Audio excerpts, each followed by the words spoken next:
If you are listening to this podcast, it means you're searching for someone who understands you, someone who gets you. You are yearning to be understood and to belong. Welcome to the Someone Gets Me podcast, where we help smart, talented, and sensitive people navigate an often insensitive world. I am Dianne A Allen, your host. My roles as ambassador, author, speaker, and intuitive mentor for bright and talented people are woven into each episode. I have the experience and knowledge to educate and inspire, as I have been there and I understand your unique intensities, sensitivities, and challenges. Welcome.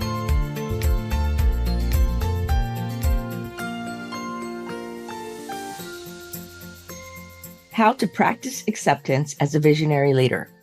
Hi, friends. This is Dianne talking to you today about acceptance. Acceptance sometimes can be tricky when you're a visionary and when you're also a visionary leader. So today I thought we would talk about that.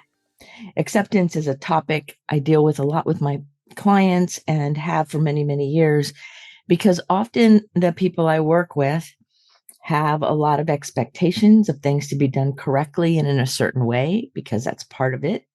A lot of gifted people like to know what's happening and all of those kinds of things. And so sometimes acceptance is a little elusive. So first, I would like to talk about the function of acceptance. The function of acceptance is energy conservation.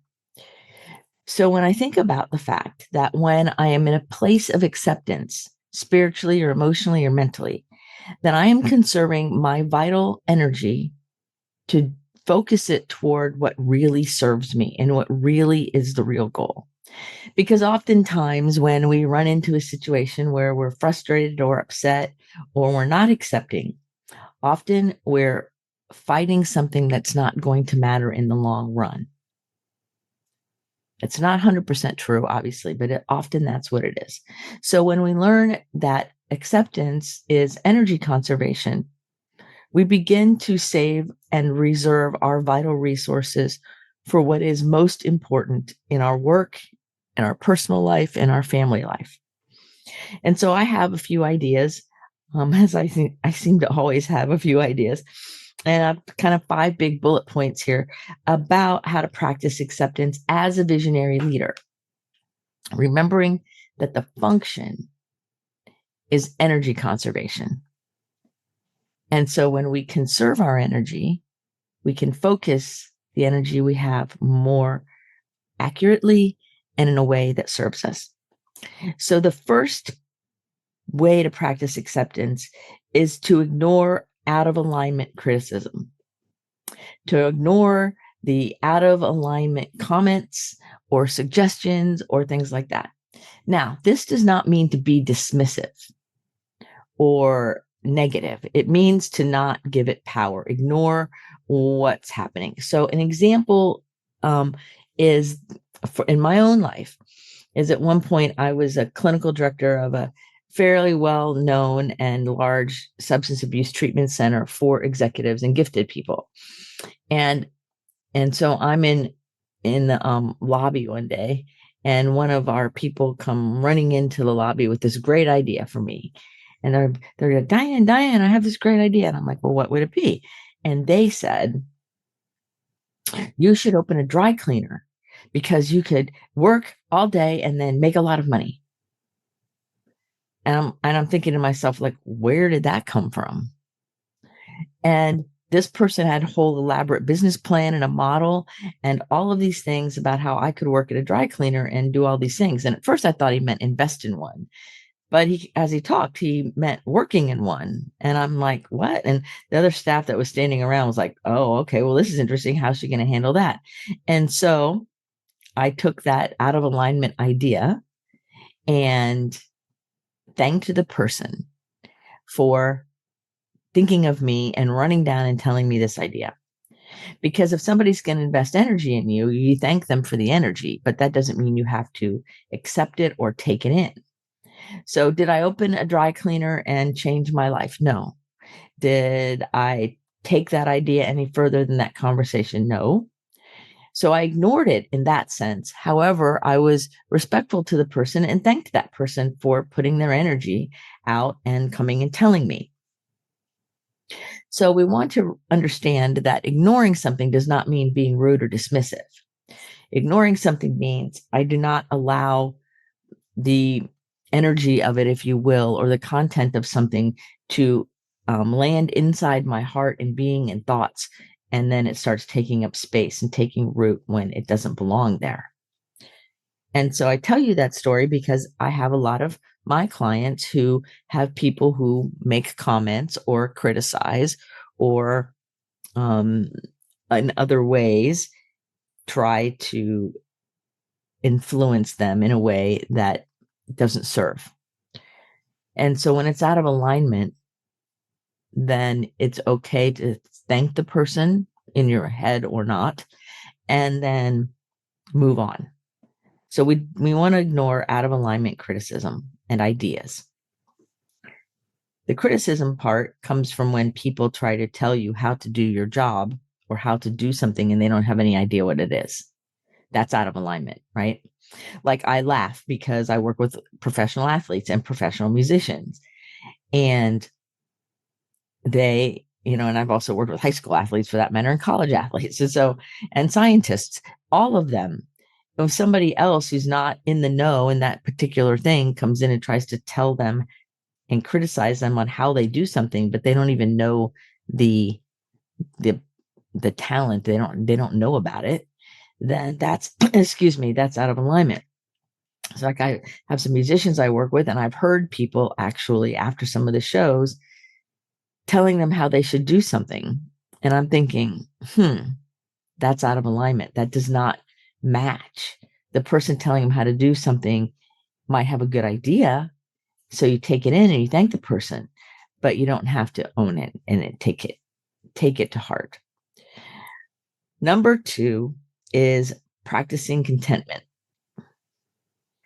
Practicing contentment is not about getting everything you want. It's not about hoarding or any of that. It's not about get, get, get. I remember when I was in high school, the phrase was he who dies with the most toys wins.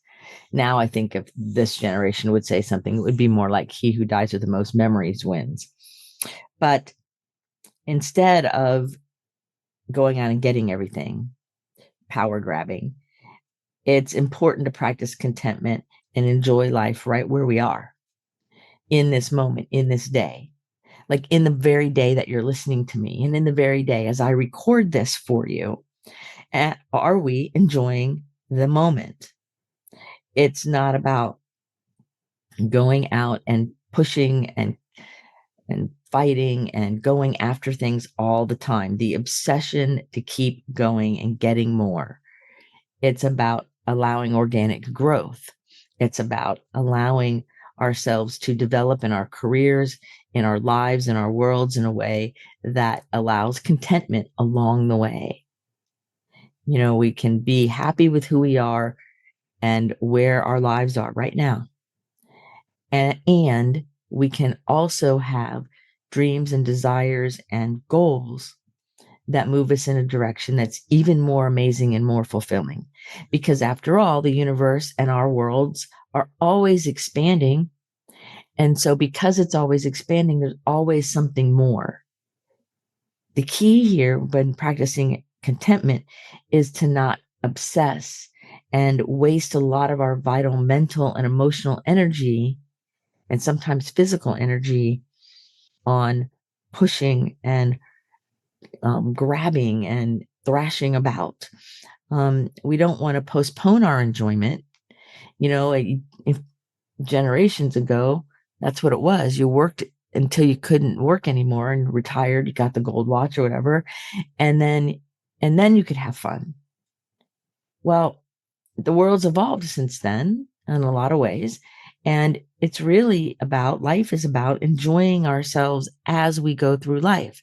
So learning how to enjoy the happy, great times and learning how to enjoy the not so happy, great times and learning how to enjoy the fact that you're simply sucking air today, right now, as you listen.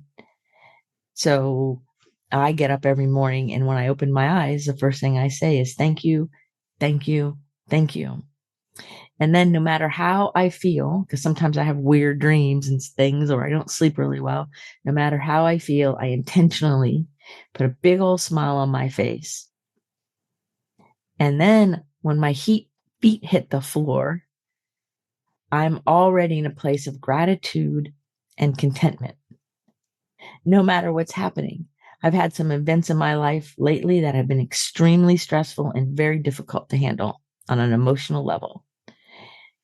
And it's been a little hard sometimes.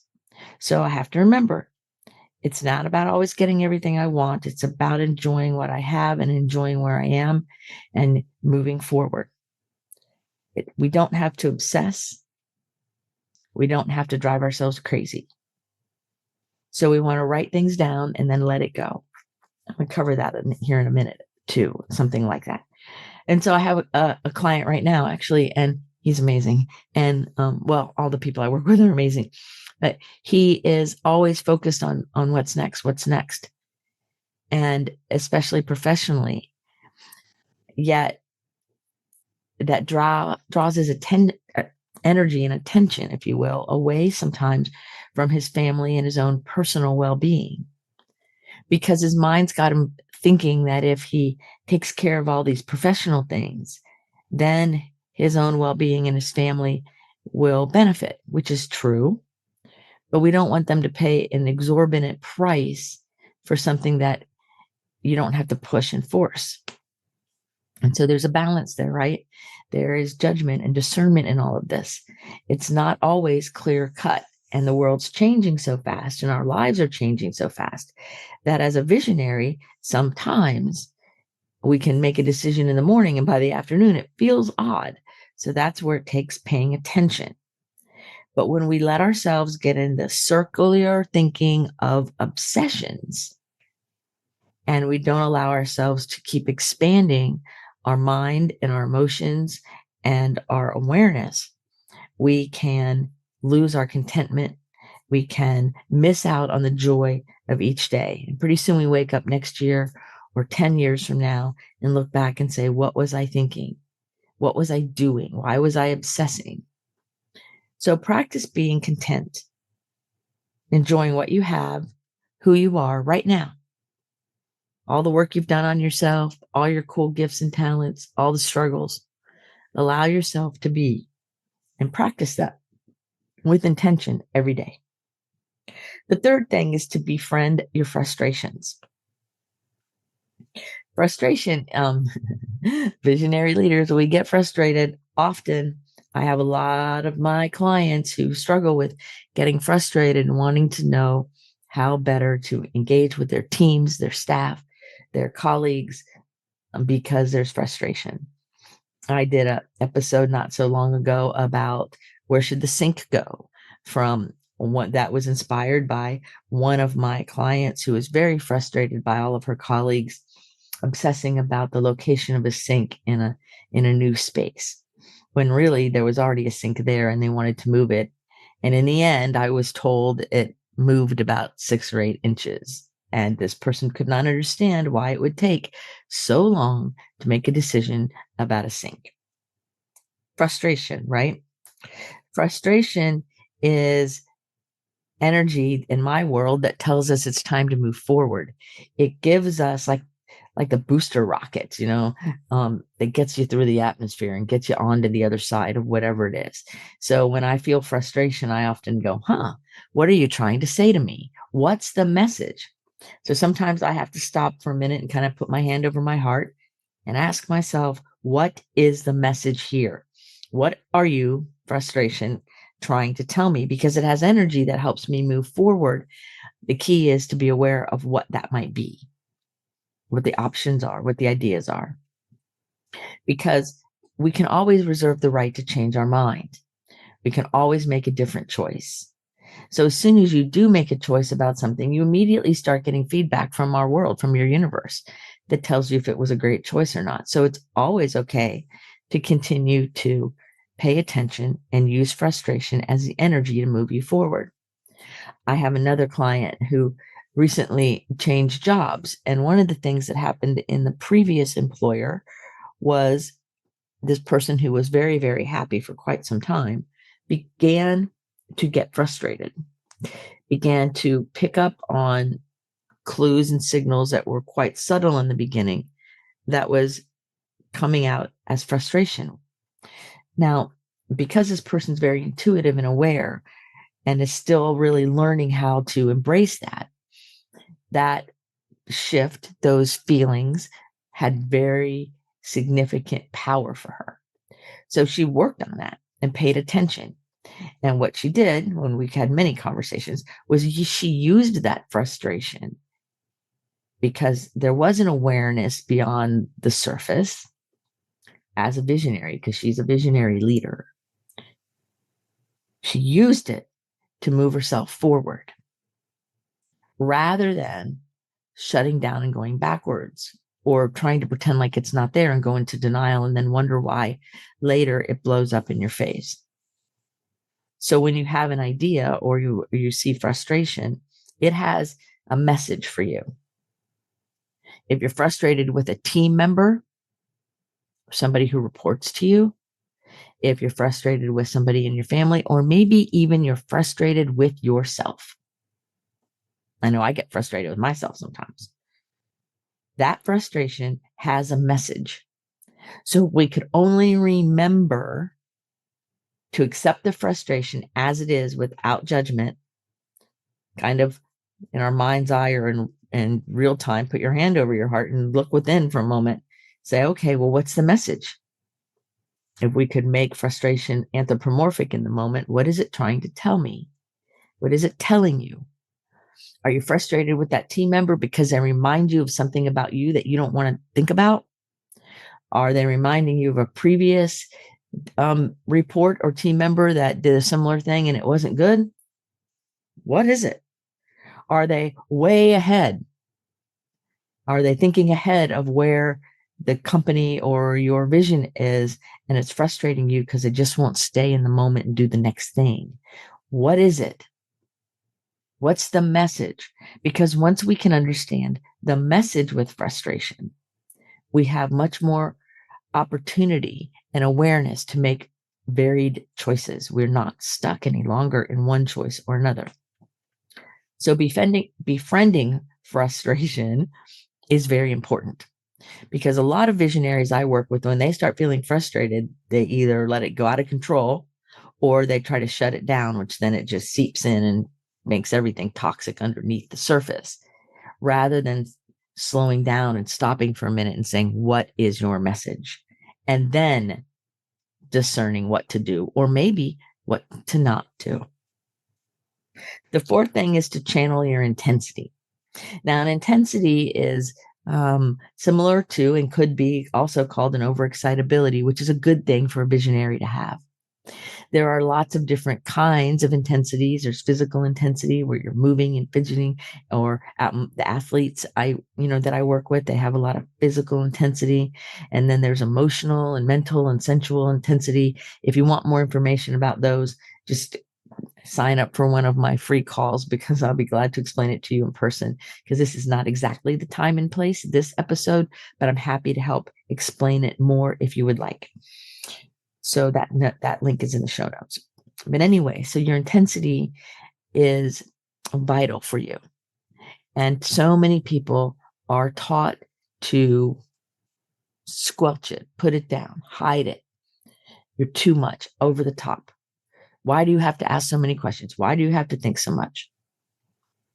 Why are you so emotional? When I was a child, my mother said my bladder was too close to my eyes because I was emotional. That had long lasting effect on me, where I was told that everything about me was too much because I'm intense.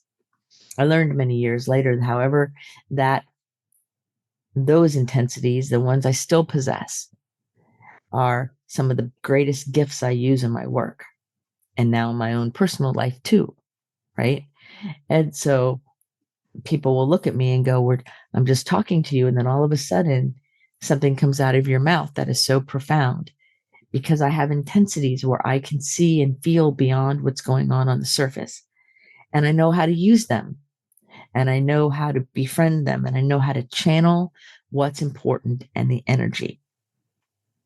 I have a musician I work with who's very intense emotionally, spiritually, physically, and is a great talent. And one of the things he said to me, because he also writes most of his songs, is I let my heart write the song, and then my intellect puts it all together. He's channeling his intensities. When on stage, he channels his intensity. When he's rehearsing or doing any other part of his life, he has learned how to channel his intensity. We've worked on that so that he doesn't have as much burnout and as much sad days or difficulties and struggles, because a highly charged person, I call it intense sensitivities, an intense person, a visionary person, uses energy differently, needs a different kind of nutrition plan often, because our wiring is different. Not better or worse, just simply different. So we have to befriend it and learn how to channel your intensity. And then the fifth little part here about how to practice acceptance is to honor your sensitivities, to honor your intuitive ability, your gut knowing, to honor that part of you that can feel things. You know, have you walked into a meeting ever and you just knew who to sit by and who not to sit by? Or you could feel the energy in the room and you could cut it with a knife from maybe stress or anger or upset or fear or pain or joy? Have you ever been sitting someplace and somebody came and sat next to you and it was uncomfortable for you because you could feel them? Or it was really comfortable for you because you could feel them? Those are your sensitivities. Those are your intuition, because intuition is the highest form of human intelligence. So, it was said in Forbes magazine, so there is some business sense behind using your intuition and that inner knowingness. In fact, I've worked with a couple different business CEOs of very large companies, and they appreciate intuition in making their decisions. One of them even said, I've always had an intuitive that I've gone to who's helped me with my corporate board meeting decisions. Now, I don't think he ever told me that he told the board that's what he was doing, but he did, so that he could use a higher knowledge, a nonverbal, higher energetic knowledge to make better business decisions. So when intuition is the highest form of knowledge, it's not all of our knowledge is cognitive. Not all of it is language. A lot of our information and our knowledge and our knowingness is the flow of energy in the world, because we're energy beings. And so we feel things, even if there's no word, even if there's no explanation, we notice. You notice the feeling right before a thunderstorm comes, how there's that calm before the storm. You notice a feeling during the storm, right? You notice different feelings with different amounts of wind and temperature. You notice different feelings, and your being reacts differently to different people and different scenarios, even in your thinking. You could probably sit back right now and think of an event that brought you great joy and great love, and you could actually re-experience some of those feelings again, or a song that just really melts you or soothes you, or one that agitates you, right? So we have this innate ability to know things beyond words, to know things beyond cognitive things. And I laugh because all the gifted people I work with, I'm like, your brain's not all there is. There's so much more to you. There's so much more to you as a visionary than simply the stuff you know in your head. Now, if you're not practicing acceptance, this extra sensitivity and those intensities I talked about could end up being obstacles. In fact, somebody else and I work with, it really struggles with this, because this person gets stuck a lot because they're always trying to figure and think through everything. And that's not always where the answers lie. I said, what if some things aren't figure outable? And we laughed about that word, but when you try to take something that has no words, that's a gut feeling, that's a knowingness. Sometimes the words are pedestrian. They don't necessarily exactly get us where we say we want to go. It is important to know that, to not let yourself get stuck in the loop that if I can't explain it all in words, it must not be real or it's not important, because words are pedestrian.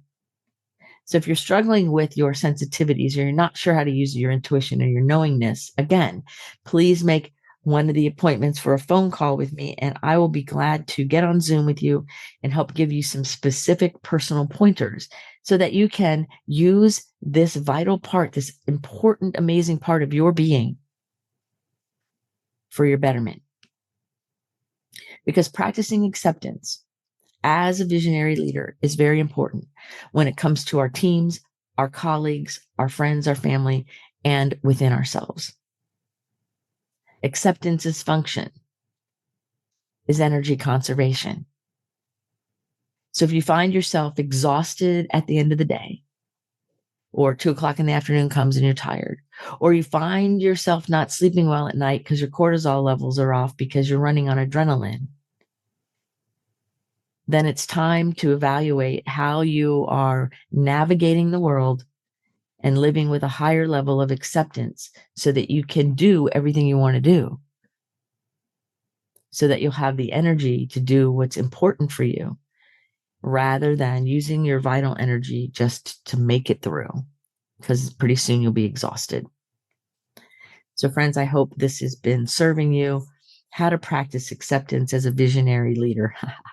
Oh, and these are just some of the ideas that popped into my head, but you can see how they're overreaching and they intertwine with each other. There are so many examples. I'm sure you've thought of some for yourself. Please feel free to reach out to me in any way, email or whatever, if you have any questions, because I'm here to serve. So if you have a question or a comment, or you want to talk about things, or if there's anything I can do, then if you don't reach out and you wish you did, you don't want to have that regret. So in the meantime, keep your face to the sun so the shadows fall behind you, because you're a rock star. You're here on purpose with a mighty purpose. So go out there into your world, practice acceptance, conserve your energy for the things that are most important to you. Until the next episode of Someone Gets Me, this is Dianne saying, be well. Are you tired of searching for someone to understand you? Join our Facebook group, Someone Gets Me. In this group, you will be able to connect with others who are intense, sensitive, smart, and talented. I share my insights and teachings, and you can connect with others in a real, authentic, safe forum. So join us today. Someone Gets Me.